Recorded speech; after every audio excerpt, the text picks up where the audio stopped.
Hey mga kameng and what's up sa inyo, no? So, may dala sa atin ditong projector, no? So, ang issue nito, walang power, no? So, testingin natin muna siya. Tingnan natin kung wala talagang power. Okay, and lagyan natin yung power cord, then plug in natin siya mga kameng. At para malaman natin kung may power talaga o wala. So, wala nga siyang power. Yan, walang LED indicator. So, dapat may ilaw yung power na nakalagay dyan. Yan, at may ilaw na pula. Okay? And testerin muna natin yung mga ganitong issue ay minsan ano lang, power cord. So, testingin natin yung power cord natin.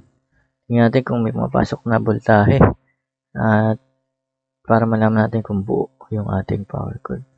So, titignan natin, no? So, lagay natin yung tester natin sa EC.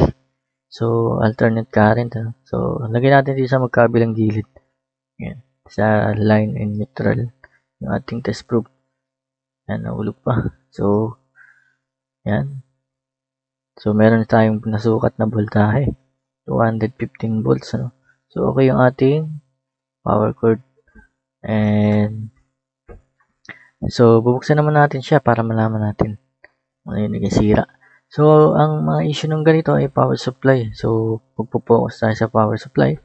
Tingnan natin kung okay yung kanyang power supply. So, bubuksan muna natin siya mga kaming.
So, yun mga kaming, naalis ko na yung kanyang power supply. So, ito yung kanyang PSU, no?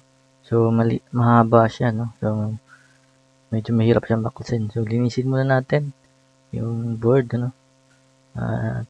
Para ma-check natin na maayos. So, marami na din dumi. Alikabok din. May mga sabot, ano? Okay, so, check natin yung mga components dito, ano? Ayan. Then, gagamit tayo ng tester.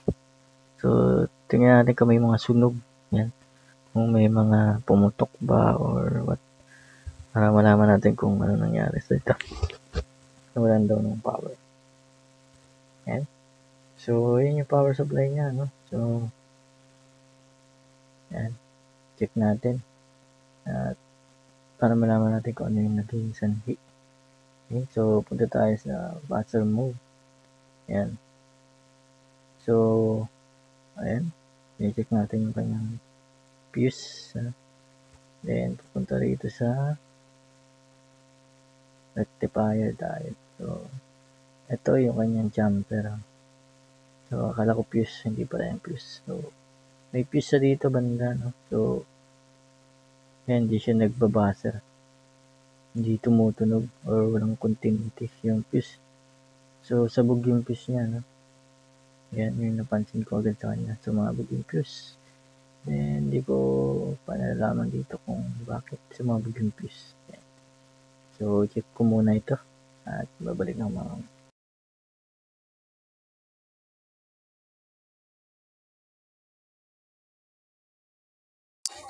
okay, mga kaming, nakita ko din yung sira niya. So, nilagyan ko siya ng fuse na pangsamantala ito. Yan. Lagyan ko lang siya ng wire. So, putok kasi yung fuse niya. Then, chinek ko yung mga MOSFET tsaka yung kanyang regulator. Okay naman. So, pag sinaksak mo to, pumuputok. So, may napansin ako dito. Ayun. Dito banda yan. Wait lang. Sa pagitan ng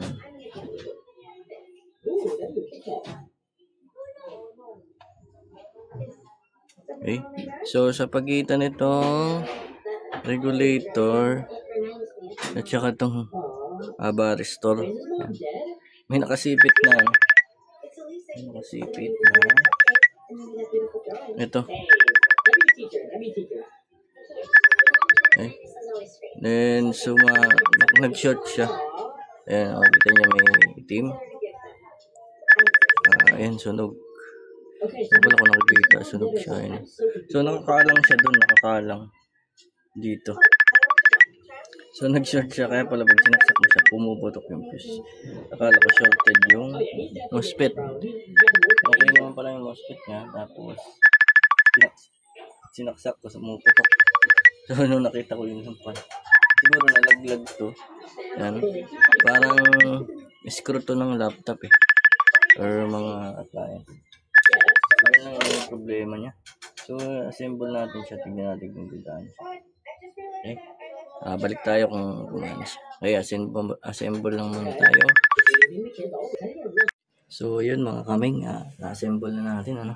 So, ipapower natin siya. Yan, mabubuhay na siya. Saksak natin. Ipa-plug ko lang. So, yun. Meron na siyang red. So, success. Yung ating repair. So, power supply. Naging problema niya. So, yung screw dito. Yung screw. Yung metal conductor. So, natanggal siya. Tapos, siguro, siyempre, projector to. Naalog-alog, napunta dun sa power supply. So, nag-short siya. Then, naputol yung fuse natin. So, yun. Naging problem niya. Buti, may fuse tayo. So, kung walang fuse or protection yung power supply niya, ay wala na. Medyo mahirapan tayong gawain. So, yun lang yung naging problem niya. Okay na siya ulit. So, testingin natin siya. I-open natin. So, nag-blue siya, Ayan, kung makikita nyo, blue. And, tayo lang natin siya mag-boot. Ito, pakita ko sa inyo yung kanyang display. Okay. Ayan. So, umilaw na siya. Ayan, nakikita ba? Ayan, umilaw na. May display na yan. So, walang ilaw. Alisin ko tong display niya, Nakikita nyo. So, ayan. Acer yan. So, hindi lang makita gaano kasi yan. Ayan. Na-adjust na din yung niya. Okay. So, yan na yung itsura. Dito maganda-ganda ang kita. Ayan. Yan yung itsura niya. Acer. Okay na mga kaming. And thank you for watching. Hanggang susunod na video. Kung nagustuhan nyo yung video natin. Ayan. About dito sa projector. So, walang power to. Then, inayos natin. So, salamat sa panonood. And God bless mga kami.